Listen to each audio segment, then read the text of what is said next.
Tales from the Americas. The origin of the Balsam tree. From El Salvador.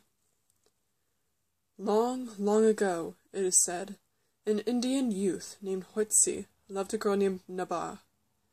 Hoitsi was the son of a chieftain, and Naba was the daughter of a chieftain, but they were of different tribes, and their fathers refused to give their consent to their marriage. The girl's father, Adalcadal, hated Hoitsi because he was of the Mayakichi people, and he sought by every means to keep the young man and his daughter apart. At last, in despair, Hoitsi resolved to come with his warriors and take Naba away.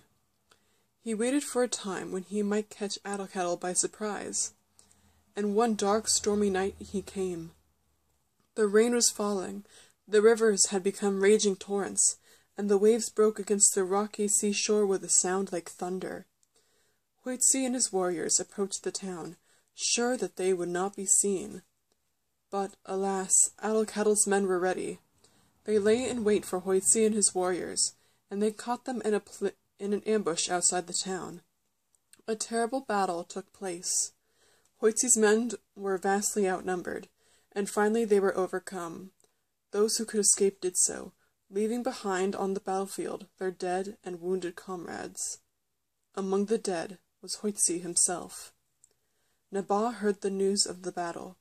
She went out secretly to the battlefield with 6 of her most devoted attendants, while Adalcadal and his warriors celebrated their victories.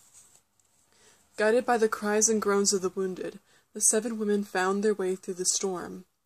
There, Naba and her companions spent the entire night comforting the wounded, bandaging their broken limbs, and bringing them water to quench their thirst.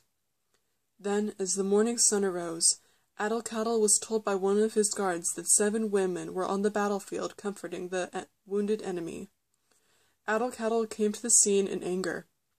When he saw his daughter Naba kneeling on the sodden earth by the dead Hoitsi, his head in her lap, Adalcadal's rage was uncontrollable.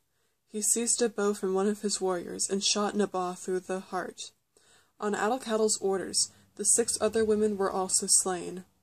Naba and her 6 companions were buried there when they died.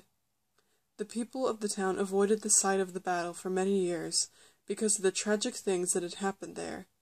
But later, when they came again, they found that where Naba and her friends had been buried, there had grown 7 beautiful trees. These trees, of a kind that had never been seen before, gave off a strong perfume, and the dark sap which flowed from their bark was found to heal wounds in a miraculous way. Thus, from the compassion and mercy of Naba and her friends, there had sprung up balsam trees, known among Adalcadal's people as Naba trees. In time these trees multiplied and spread, and a day came when the Pacific shores of this region came to be known as the Balsam Coast. Today, the balsam tree gives up its precious sap to heal friend and foe alike. And, like the sandalwood tree in other parts of the world, it perfumes the axe which lays it low.